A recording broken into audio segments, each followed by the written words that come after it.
Story. Speaking of that, a powerful glimpse into courage under fire as Ukrainian surgeons fresh from advanced training here in Oklahoma return to the front lines, performing nonstop operations in active war zone. And a warning, they've shared graphic images and video with News 4 from inside the operating rooms, offering a rare and sobering look at medicine in the midst of conflict. In a quiet trauma bay at OU Health, the echoes of war are never far. For these surgeons, this isn't just professional development, it's a lifeline.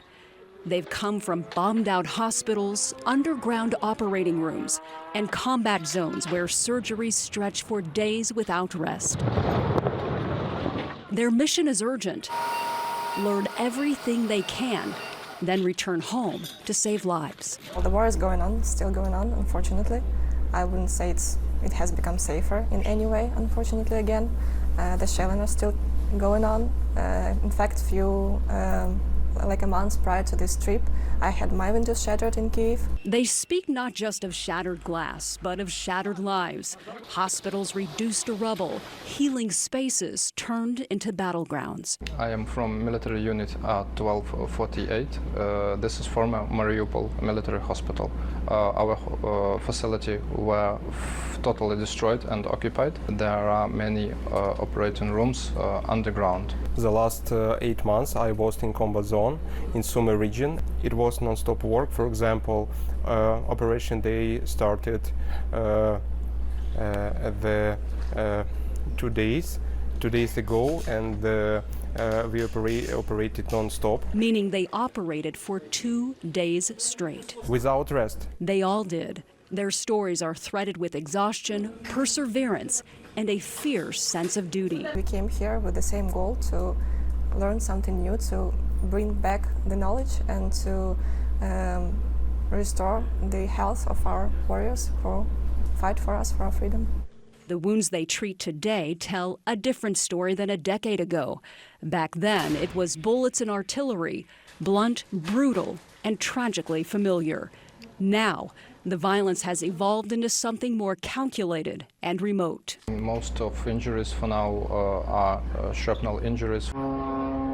Russians have a lot of drones, and they can very big percents of damages of our soldiers. Today, nearly 80% of battlefield injuries come from drones, machines that hover silently overhead, dropping death from a distance. These surgeons see the aftermath daily: torn flesh, embedded metal, trauma delivered by technology. It's a new kind of war, and they're learning to fight it with precision and every ounce of skill they've gained abroad.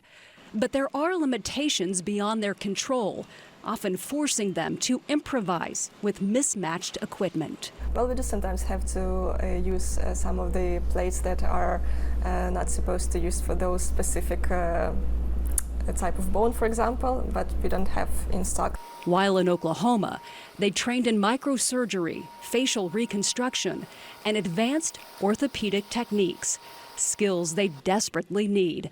Yet back home, they often lack the supplies they need to perform them. Titanium plates are scarce. Alizarov frames, essential for orthopedic recovery, are expensive and difficult to source, especially since their origin traces back to Russia. And if we say about orthopedic service, there are significantly lack of Alizarov frames, because Alizarov frames origin from our enemies, and European and United States analogs are much more expensive. This is where global support can make a tangible difference. Countries, including the United States, can help not only through training and solidarity, but by urging medical manufacturers to lower the cost of critical supplies. Every plate, every frame, every shipment of surgical tools is a step toward healing, a chance to mend what war has broken. It's tough, it's not easy. And it's not just the surgeries, it's the truths they shoulder. I forever remember a moment. There were a family of mother, father, and 2 kids. Russians just shot them. The parents died. The 2 children rushed to the ER.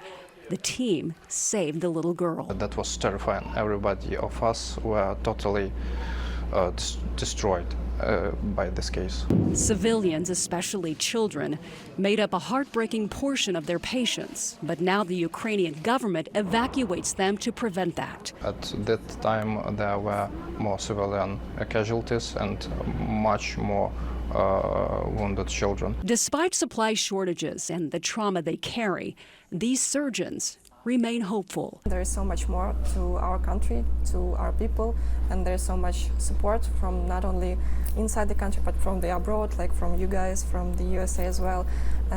So lots of, I don't know, those connections probably are the ones that keep us going. Now back in Kyiv, that support is already saving lives. The whole program is definitely boosting our surgical skills and also helping us provide not only better care but develop Ukrainian medical field a lot in general. I hope this program will thrive and will grow even more and more because I do see the results of it, and I think that it has a big future. They came to learn, they go back to heal, and in every stitch, every reconstructed bone, every saved life, they carry the spirit of resilience and the hope of a nation that refuses to break. And for much more of this interview and about Operation Ukraine, this story continues on our website, KFOR.com.